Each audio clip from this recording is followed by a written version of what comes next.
Good morning, peace and blessings. It's your boy Jay Taylor, Voices for the Voiceless. Today is February 4th, 2025, Tuesday. Just wanted to come and break the monotony, having been on for maybe a week. Just been pretty busy lately. So this is going to be a very informative video, just touching on several subjects. Once again, peace and blessings, everybody. Hope that this video reaches you in good spirits. Just wanted to drop some commentary on y'all, some thoughts for the mind. As the title says, God, family, and country. And in that order, as we're seeing a lot going on in the world today, and I just wanted to just kind of briefly touch on things. God, family, and country is basically what every citizen, every human being should prioritize. I noticed from my perspective, I see a lot of people that I think we kind of lost touch with God, family, and country. That should be our top priority, especially in today's society. Taking pride in God, family, and country. I know God and family, for the most part, everybody is 100 with, but country is where I think that we're dropping the ball. I know people bad after this country, after this, after that, they don't do nothing. And, every country has its faults. And I'm speaking specifically about American citizens, my fellow American citizens. We tend to not prioritize our country. And be that as it may, with all the faults that it has, it's just like taking pride over your home.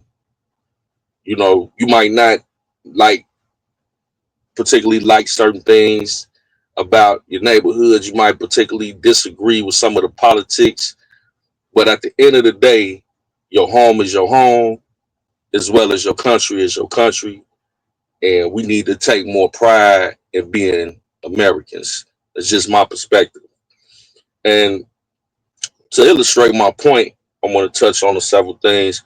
For one, um, the president or the leader of Ukraine, Zelensky, came out recently and says he doesn't know where all the money went that the Biden Harris administration gave him over the last 4 years.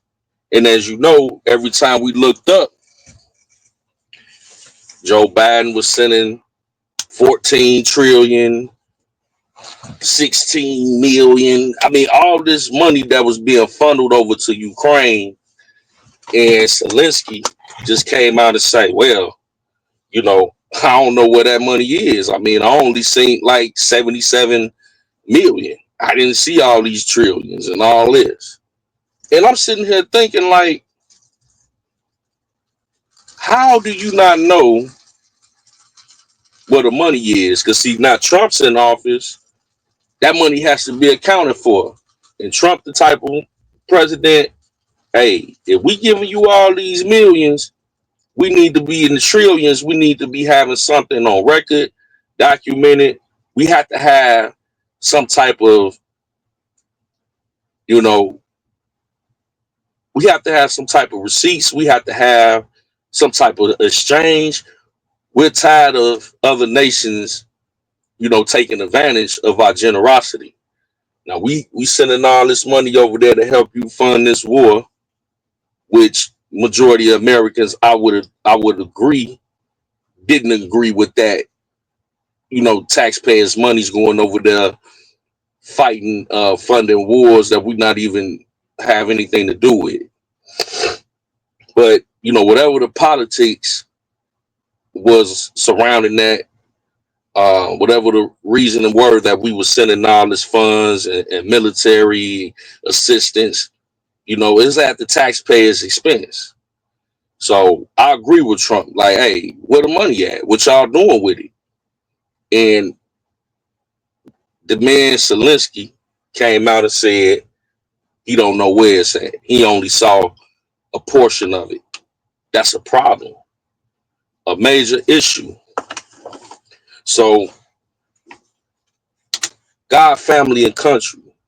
I like what Trump is doing. He's trying to get the answers because, when you had the Biden administration funneling so much money, it's only one or two things.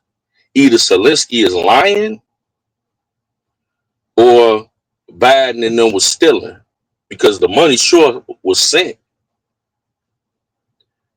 That right there is a prime example of what I mean by God, family, and country. We have to take a interest in where our tax dollars is going as a nation. We have to get more informed, and we need true leadership to get down to the bottom of it. And we need to cut any uh, unexplained expenses out for our country to sustain, to grow. Because that's crazy, man. And I know y'all seen that over the past year. How many times have you seen trillions of dollars going to Ukraine? And this man to sit up here and say he only saw a portion of it. That's insane. In other related news, as you know, well, I don't know if you heard, but there was a trading war going on between Donald Trump and the Prime Minister of Canada and the President of Mexico.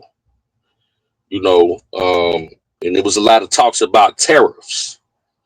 And Trump was saying, hey, if y'all don't secure the border on y'all end, I'm gonna put a 25% tariff on y'all trading. Anything that, y'all wanna, send over to America, 25% tariff. And, when he said that, there was a lot of back and forth. So they were saying, hey, if y'all put a tariff on us, Canada and Mexico at first was talking real tough. Hey, we're gonna put a tariff on y'all. But see, the problem with that is God, family, and country. They depend on America way more than we depend on Canada or Mexico.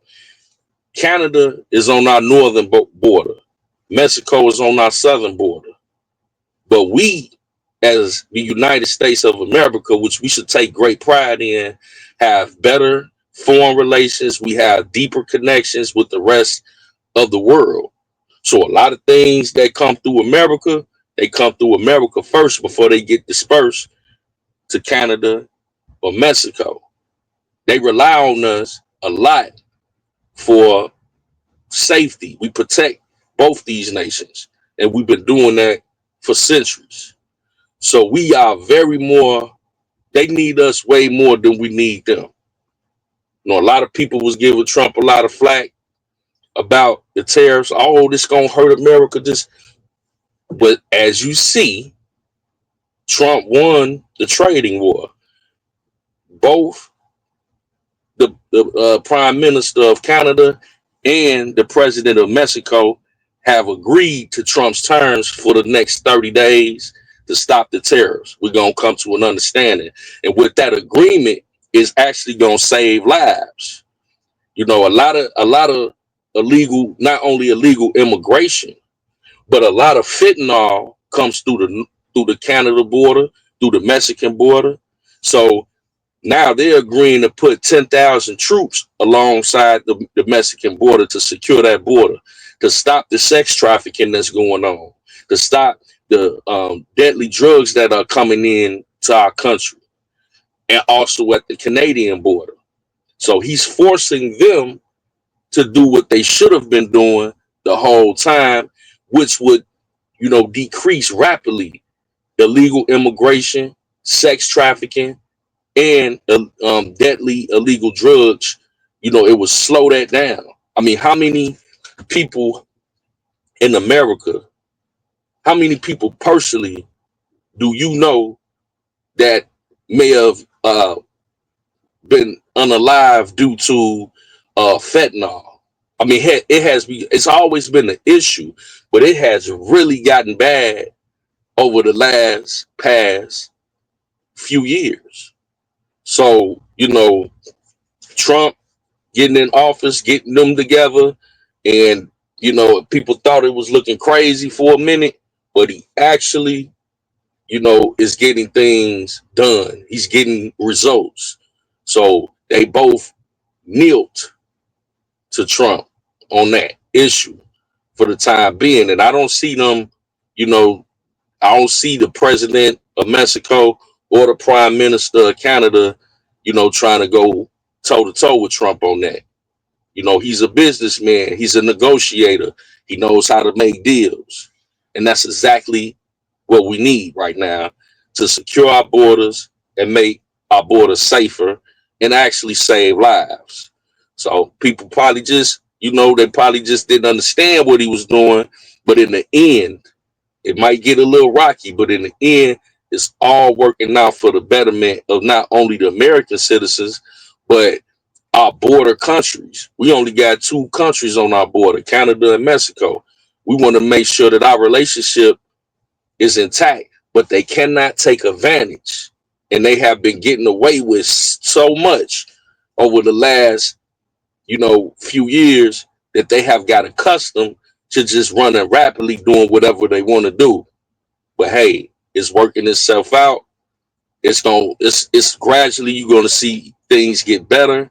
So they don't want to play that tariff game because they definitely need us much more. God, family, and country.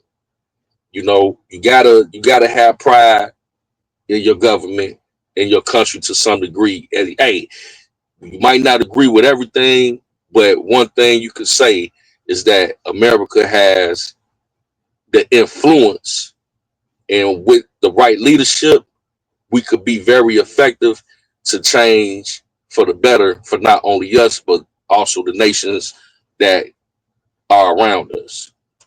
Now, with that, I seen that also in California, there were large protests, thousands of illegals, protesting um, the mass deportation. They were causing a lot of discrepancies, stopping traffic. I mean, you have a right to protest as, you know, citizens. These are largely illegal immigrants. And what was, you got thousands of them. I know all of them probably were not, illegal immigrants, but for one, you know, you putting a target on your back if you trying to stay off the radar, but now you on national television protesting. If they wasn't thinking about you, now you just put yourself on the radar being at a protest. With technology, you got face recognition. I mean, it's just to me, it's a better way to do things.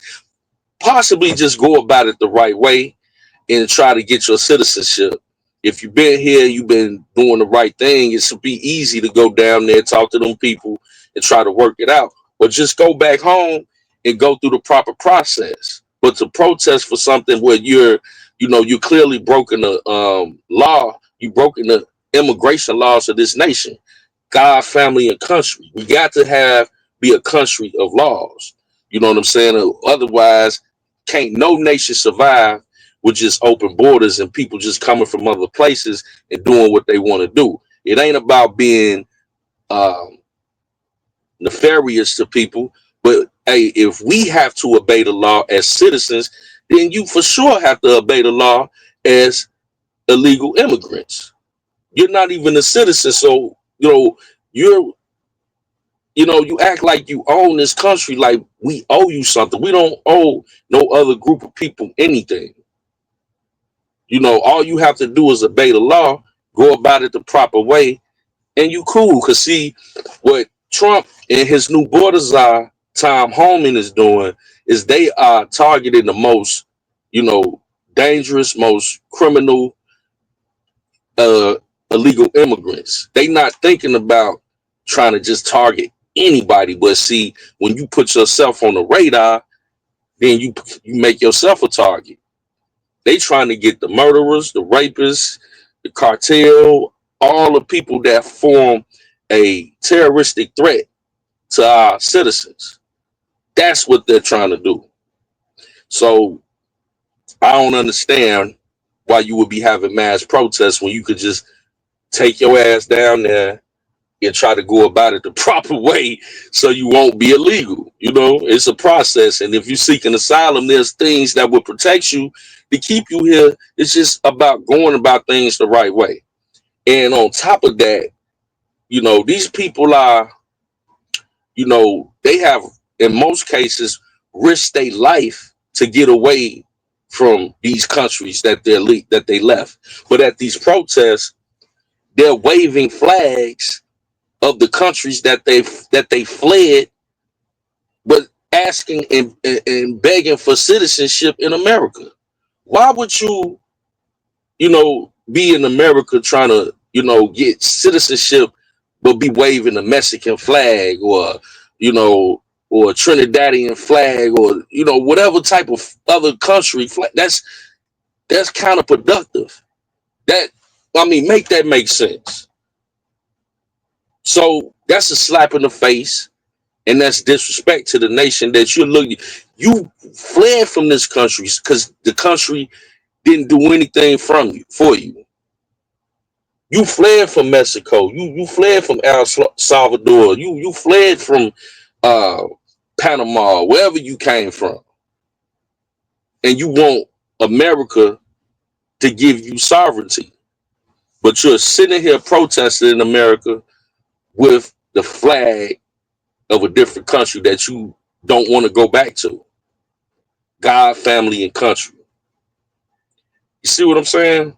That don't make no sense, man. Y'all got to come with a better strategy, because the only thing y'all doing is putting a target on y'all back. And ICE, they out here deporting by the thousands daily.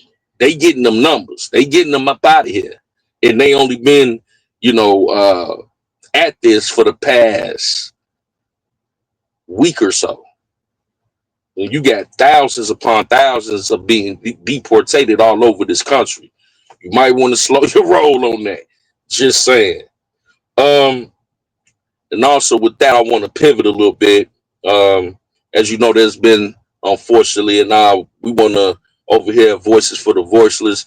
We definitely want to give our condolences to all of the families that have been affected by the plane crashes uh, that have been going on. It's just sad, unfortunate, very sad. So all of the families, our deepest condolences. Um, One in particular that really just caught my attention, the plane crash in DC, where a military helicopter uh, ran into a regular airplane as the plane was about to land. In the collision, a lot of people, nobody survived, and people were, you know, bodies were in the water, and it was just, man, horrific, terrible, you know, just to see the images. But there was, you know, a female pilot that was flying that helicopter, and what was crazy is her identity was hidden from the public for several days until, you know, the other day. And her social, when they released her name, I can't think of her name off the top, pardon the body on that.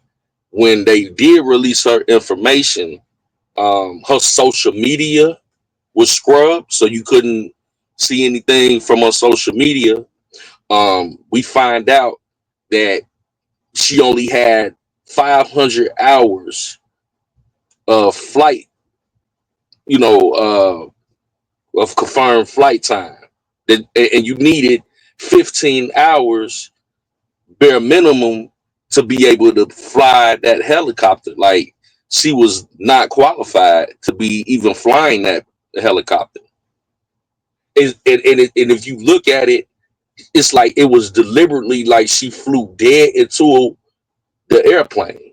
So how do you explain somebody that is unqualified to be flying a military helicopter into a regular aircraft? Her name is hid for several days. She's not qualified, and also she worked for Joe Biden's administration. Now, I'm not trying to make no conspiracy theories about this, but why would her social media be scrubbed? They got images and pictures of her, with Joe Biden in the White House, and so this aircraft that she was flying, obviously she was in the military. She was not qualified to be flying. And, you got over almost 80 people that lost their life due to incompetency. This can't happen. This is unacceptable. God, family, and country. We need answers, because her social media being scrubbed and her just flying into an aircraft. Yeah, we gotta see how this pans out. Because why would they be trying to hide her social media? And I'm just gonna go out on a limb and say, if this lady, which she was a young lady, I think she was like 28 years old, white lady, and obviously working for Joe Biden, she was definitely not in favor of Donald Trump's policies. But had this been somebody that was a Trump supporter or worked in his administration, I'm pretty much guaranteeing that we would have full transparency, and we would, in her social media, would had not been scrubbed. What was the purpose of this? One has to ask themselves. God, family, and country, man, we deserve better from our government. And another thing before I leave, there was a narrative going on talking about Trump canceled Black History Month. Da da da da da da da.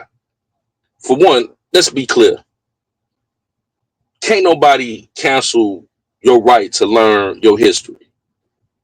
And we don't need a month to substantiate our history as Black Americans. But for the false narrative to be out here all over social media, and it was nothing but a lie. And this is what we talk about with propaganda. They're trying to get foundational Black Americans. Listen, we are not the target. And the more that you keep going with these false narratives, you're trying to create a situation that is not the case. Trump came out on social media and actually spoke up. It's on February 1st. Like, man, I'm happy to announce we are in Black History Month, and all the contributions that Black Americans, and it's very essential that he uses Black Americans. So that's a very specific description of who he's talking about. And that's very, very, very important. And I appreciate him for that. So he ain't canceled that. But I'm just saying, even if somebody tried to, can't nobody cancel your history. You don't need a month to learn about your history. As far as I'm concerned, Black history is every day. And you can self-educate yourself, which is the best form of education. So yeah, man, God, family, and country.